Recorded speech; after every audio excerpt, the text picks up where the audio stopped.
Hello guys! Welcome back ulit sa aking munting tindahan. Ako po si Rizel, ang yung tinderang taga Batangas. Ayan, for today's video, ang topic natin ay GCash Pera Outlet. So, GCash Pera Outlet, di kaya naman.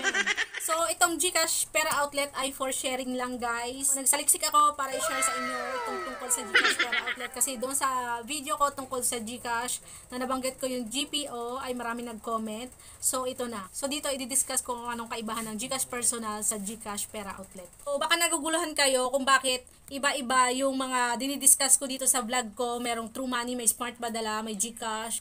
Ito ay guide lang sa inyo. Yan ay mga sharing ko lang guys.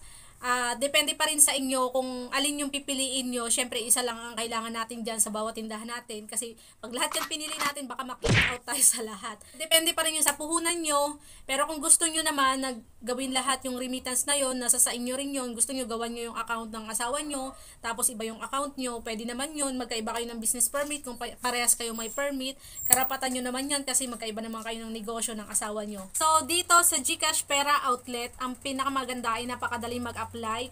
Paano mag-apply guys? Ito, punta lang kayo sa GCash app nyo. Dapat verified yung account nyo. Puntahan nyo yung show more, scroll down to business, tapos click GCash PO, apply to GCash Pera Outlet. Within 14 days, wala pang 14 days, ay pwede nang ma-approve yung application nyo. So dito may mga ipapasang requirements. Ang ipapasang yung requirements ay business permit or DTI or mayor's permit, kahit alin doon yung may available kayo. Tapos valid ID at physical store na kasama yung picture nyo.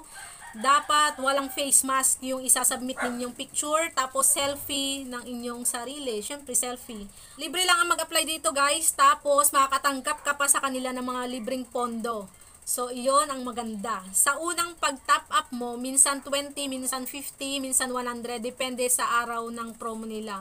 Pag late registered ka na, 20 na lang mapupunta sa inyo. At ito pa yung isang libre guys, pag na-approve kayo sa inyong application, meron kayong mga materials, collaterals na pwedeng ipaskill dyan, yung mga signages, yung mga posters na pwedeng nyo ipaskill dyan sa inyong harap ng tindahan para lalong mas makilala na meron kayong GPO na dyan sa inyong tindahan. Ayun, napakainam. At wala ako noon, kaya wag nyo nang patignan sa akin yun. Doon sa mga nagtatanong sa akin kung paano magpupondo. So, yan. After nyo ma-approve, pagpupondo naman yung problema nyo. Doon sa application, pag pumunta kayo sa GPO, makikita nyo doon yung plus na pagdagdag ng pondo. Kahit pindutin nyo yon, hindi kayo makakapagdagdag, hindi nyo makikita kung paano magpondo. Ang tanging magpupondo sa inyo yung inyong coordinator na naka-assign sa area nyo. So, yun ang hahanapin nyo. Kasi napakadali nga mag-apply online lang. Doon lang sa GCash app kayo mag-apply. So, pag nahanap nyo yung inyong coordinator ba ang tawag doon? Na pwedeng magpondo sa inyo, doon lang talaga ha. Hindi pwede sa bank transfer, hindi pwede sa Palawan Express padala, doon lang sa kanila magpopondo. Dalawa ang pwedeng mangyari, kayong maghanap o sila ang mag-contact sa inyo. Kasi once na-approve na yung application nyo, sila yung kukontak sa inyo, yung area coordinator. Tapos, hanapin yung area nyo, tatawagan kayo, hahanapin yung location nyo. Pag nakita na yung location nyo, yung tindahan nyo, pwede na kayo magpondo. Yung agent na ang pupunta sa inyo, kahit itawag mo na lang, pupondohan ka nila, tapos saka na lang ikaw sisingilin pag rumuta na sila sa lugar ninyo. At ito yung pinakamaganda. Wala ditong charge katulad sa 7-Eleven na 2%. Yun ang hindi ka mangangamba. Wala din ditong limit kung magkano yung ipondo mo sa loob ng isang araw. Pwedeng 500,000 sa loob ng isang araw. Hindi mo na kailangan mag-link ng iyong online bank dito para lang tumaas yung wallet limit mo. Hindi mo na kailangan pumunta sa bangko para gumawa ng account para makapag-link ka ng iyong GCash account. Dito, wala. Palibhasa, ito ay for business, walang limit. Dito ang pinakamaganda pa guys na ino-offer nila. Kunwari, pupunta si customer dito. Sasabihin, pwede bang magpa-cash in ng 100,000? So, ikaw, saan ka kukuha ng 100,000? Maliban na lang kung mayaman ka, may 100,000 kang laman ng GCash account mo. Pero madalas, wala, di ba? So, ito yung pinakamaganda. Kung meron ka ng area coordinator, tawagan mo lang siya, Sir Eric, pwede po bang magpapondo sa inyo ng 100,000? Kasi may customer sa akin na magpapakash in ng 100,000. So, si Sir Eric, kahit nasa lugar nila, sa bahay nila, pupondohan ka ng 100,000. So, automatic, papasok yung sa account mo. wala pang ilang minuto, papasok na yon. So, hindi mag-aantay si customer na pupunta ka pa sa bangko para magpondo. Matatransfer mo kay customer yung gusto niyang pondo na 100,000. So, automatic kahit wala kang pondo, pupondohan ka ni area coordinator, nakagawa ka ng transaction, meron ka ng kita sa charge na wala kang inilabas na pera. So, kinabukasan, kung schedule ni area coordinator na pagpunta sa'yo, so bago mo lang siya babayaran. Kumita ka na, yun, pero wala kang inilabas na pera. Yun ang kagandahan dito. May katuwang ka sa pagpopondo. So, yan ang kagandahan sa GCash PO. Dito guys, ay may mga bonuses na natatanggap tayo kada transaction. Katulad nga niyan, kung unang register ka lang, kunwari niyan, pag nag-register ka, nagpopondo ka ng 500 pesos o 1,000, makakakuha ka sa kanila ng welcome fund na 20 pesos, 50 pesos, depende yon sa pondo nila, depende yon sa promo nila sa araw na yon. Kunwari, yung management, may ibinaba na memo doon sa mga area coordinator, sabihin nyo doon sa mga agent ninyo na pag nagpondo sila ng 1,000, meron silang bonus na 20 pesos. So, yun. Bukod sa kikita nyo sa charge, may mga bonuses pa kayo matatanggap sa GPO. Dahil legit na GCash account na tong gamit natin, syempre, proud na tayo kasi na tayo colorum. Dahil dumaan na tayo sa tamang proseso, ito yung pinakamainam.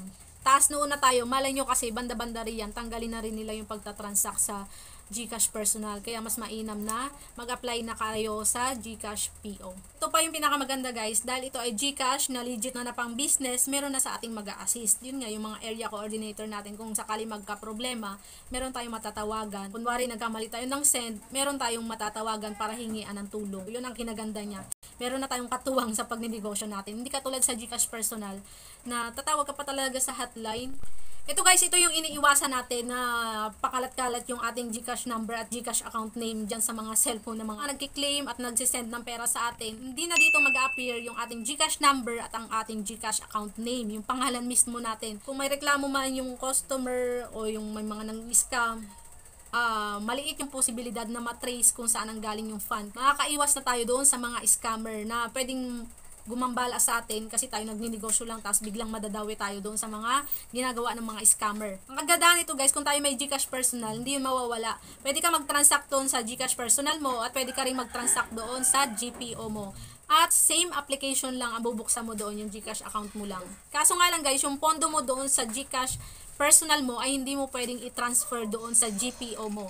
So, magkaiba talaga sila ng fund. Ganon din sa GPO mo, hindi mo rin siya pwedeng i-transfer doon sa GCash personal mo. Ito naman yung hindi masyadong maganda doon sa GPO. Kasi maraming na-discourage doon sa pag-apply sa GPO after nilang malaman doon sa pag-charge, yung charging. Kasi dito sa GPO, may kahati na tayo sa kita. Hindi katulad doon sa GCash personal na solo mo yung kita. Dito, kung 100 pesos ang kinash in mo doon sa customer, mababawasan ka sa pondo mo ng 101. Pero doon sa 101, sa pisong nabawas pa doon sa'yo, ay hahatiin pa yon. Yung 50 cents ay mapupunta doon sa bonus mo, yung 50 cents ay doon sa GCash. So yun, 50 cents lang naman. Kaso sa paglaki ng transaction, katulad niyan, kung 10,000 na, ang mapupunta doon sa GCash ay 50 pesos. Tapos yung 50 pesos doon sa bonus mo. Tapos yung bonus guys ay meron lang silang specific day para mapunta yun doon sa fund mo. So yung bonus, iba yung lagayan ng bonus, iba din yung lagayan ng fund mo.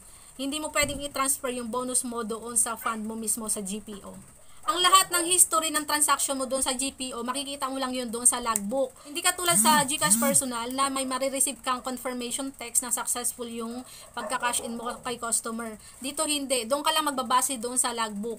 Tapos, hindi katulad sa GCash personal na meron tayong nare-receive na parang resibo na pwedeng picturean ng customer o kaya pwede mong i-save sa gallery mo tapos i-send mo doon sa customer mo. Wala siyang ganon. Ang gagawin na lang dito, yung transaction mismo ang papapicturean mo doon sa customer o kaya screenshot lang. Yun ang masama. Katulad niyan, minsan sira yung screenshot katulad ng sa akin. In-update ko lang yung cellphone ko na wala yung screenshot ko. So, pag walang screenshot, yung customer na lang ang magpipicture doon sa mismong transaction. So then, dahil bago pa yung GPO, marami pang features ang kulang sa kanya katulad ng bank transfer. Wala ditong bank transfer katulad sa GCash personal. Ang problem dito ay kung paano mo i-withdraw kung sakali mang marami ng laman yung fund mo. Kung tumatanggap ka ng cash out, syempre mapupuno yung pondo mo doon sa GPO mo. Yun nga pala, yung sa cash out, hindi rin doon makikita yung number mo ha pag nag-cash out ka. So, hindi talaga matitrace kung sino man ang nagpadala sa'yo, kung ano ang pangalan mo at ang cellphone number mo. Tayong GPO, wala pang cash out ngayon. Kaya ang ina-advise ng agent, doon ka mag-transact ng cash in sa GPO, tapos yung cash out, doon ka mag-transact sa GCash personal. Kasi nga wala kang option para i-cash out yung pera mo sa GPO, dahil wala pang bank transfer eh. So, kung napuno yan, ng kunyari 50,000, yan na lang ang paikot-ikutin mo dyan sa GPO mo. Hindi mo yan mailalabas dyan. So, wala pa silang ATM katulad sa Paymaya. Katulad ng sinabi ko, hindi mo yan matatransfer sa GCash personal mo. Wala ring bank transfer, wala ring ATM. So, wala kang ibang option para i-cash out yung laman ng GPO mo. Yun ang pinaka-disadvantage ngayon kasi bago pa lang sila, kulang pa yung features. Parang pinapalakas pa lang nila yung GPO ngayon. Dito pag nag-cash out si customer sa'yo, lilipat siya ng fund galing sa account niya. Ayan, ipaprocess yung transaction dyan sa GPO mo, hindi yung katulad sa GCash personal na isesend ni customer yung pera sa'yo papunta sa account mo, hindi ngayon, baligtad. Ikaw ngayon ang magpa-process. Pindutin mo lang yung cash out, tapos ilalagay mo doon yung amount na ika-cash out ni customer. Tapos ilalagay mo yung cellphone number ni customer, yung GCash account. After nyo guys ilagay yung amount, saka yung account number ni customer, ay makaka-receive si customer ng text message ng OTP, 6-digit OTP. Tapos re-replyan nyo yung nag-text na yun ng cash out, tapos yung OTP, yun ang i-reply niya. Pag successful yung send, ay magiging successful din yung transaction dito sa account natin. So, ganun na yung mangyayari. At dito guys, iba yung cash out na transaction at saka yung claim padala. Parehas makakatanggap si customer ng cash galing sa'yo, pero magkaiba yung transaction na yon. So, yung claim padala ay manggagaling yun sa GCash PO din, pero yung cash out manggagaling yun doon sa personal account ni customer. So, ito pa ang isang disadvantage guys. Hindi katulad sa GCash personal ay lalabas yung pangalan ni customer pag nagka-cash in.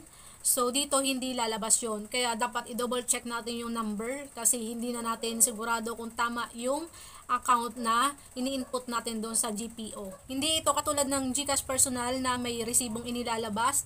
So, i-screenshot na lang natin o kaya papipicture na lang natin doon sa ating mga customer. So, hanggang dito na lang guys sa video ito. Sana nakatulong tong video na to doon sa mga may tanong tungkol sa GPO. Sana nasagot ko kayo at yung tubo ay iyon, depende sa amount ang tutubuin, medyo nabawasan yung ating tutubuin dito, pero yung habol natin dito ay yung mga scammer na magagamit yung pangalan natin, yung account number natin sa pag-i-scam. So, iyon ang maiiwasan natin kakapalit ng konting halaga na nabawas sa pondo natin. So, mas mainam na pang business talaga yung gagamitin natin. Kung business talaga ang pakay natin sa paggamit ng GCash.